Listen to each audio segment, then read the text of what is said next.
Program Assistant of the Year. This award honors a program assistant who goes above and beyond to serve farmers with excellence, dedication, and heart. And the 2025 Small Farm Outreach Program Program Assistant of the Year award goes to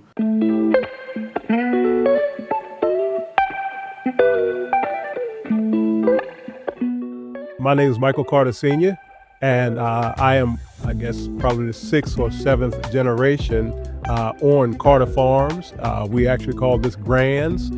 This property is about 125 acres, and I work with the Small Farm Outreach Program through VSU. But when I come to the farm, I come down and just do what I can. If I can get here early in the morning, then I'm pretty productive. Well, with the Small Farm Outreach Program, I try to cover close to 10 counties from Caroline County up to Loudoun, Prince William, Fairfax, Northern Virginia. As I meet individuals that have an interest in agriculture on a small scale, be it plants, animals, flowers, fruit, vegetables, and so forth, it gives me pleasure to introduce them to the Small Farm Outreach Program. And I suggest to them to get started is to take the Small Farm Orientation Workshop. And with that, it introduces them to NRCS, Department of Forestry, DOF, and some of the other agricultural agencies.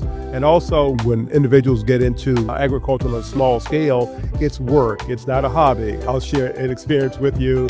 I started working with them probably maybe 5 years ago. One is Tyrone Talton and family, and Clint Fletcher and family.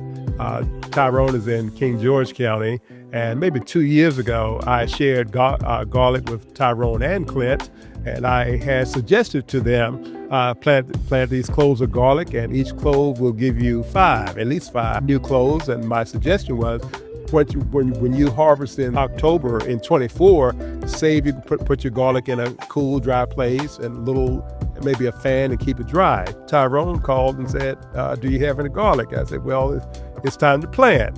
And one said, I ate all of mine. And Clint said, well, I gave mine away. So I scratched my head and say, well, you all did not pass this course. So I have a few cloves that I'm going to share with them, and I'll have some requirements on the garlic this time as to save it so that you'll be able to have some to plant the following year. But that was a comical and a learning lesson perhaps, but folk enjoyed the garlic.